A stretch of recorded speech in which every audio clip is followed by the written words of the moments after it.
আসসালামু আলাইকুম। আমি একজন প্রবাসী। আমি এই দেশের মাটি থেকে দূরে থাকি, কিন্তু আমার হৃদয় এখনো বাংলাদেশের মাটিতেই পড়ে থাকে।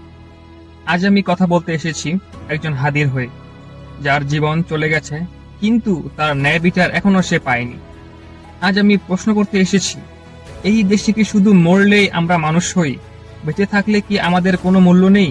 আপনারা ভুলে যাননি নিশ্চয়ই জুলাই আগস্ট আন্দোলনের কথা। প্রবাসীরা কি করতে পারে তা দেখেছে গোটা বিশ্ব। একদিনের জন্য রেমিটেন্স বন্ধ হতেই রাষ্ট্রের ভিত কেঁপে উঠেছিল, ব্যাংকগুলো টলমল করছিল, সরকার আলোচনায় বসতে বাধ্য হয়েছিল। কারণ এই দেশ শুধু ভোটে চলে না, এই দেশ চলে প্রবাসীদের ঘামে। এই দেশের অর্থনীতির অক্সিজেন আসে প্রবাসীদের হাত দিয়ে। তাহলে আজ হাদির বিচারে কেন থেমে, আর আমরা কেনই বা চুপ থাকব? হাদির হত্যার বিচার কোনো রাজনৈতিক দাবি না, এটা একটা মানুষের জীবনের ইনসাফ পাওয়ার দাবি। আজ যদি হাদির হত্যার বিচার না হয়, কাল আরো একটা হাদি পড়ে যাবে, তারপর আরো একটা।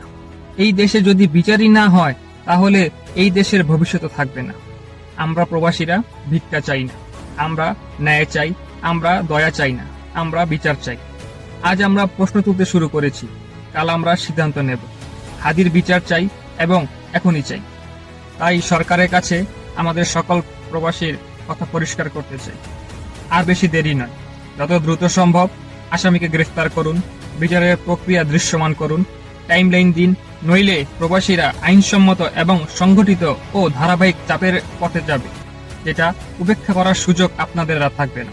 অবশেষে একটা কথাই বলতে চাই, যে আনন্দে শাহাদাত বরণ করতে পারে, সে কখনো দাসত্ব মেনে নিতে পারে না।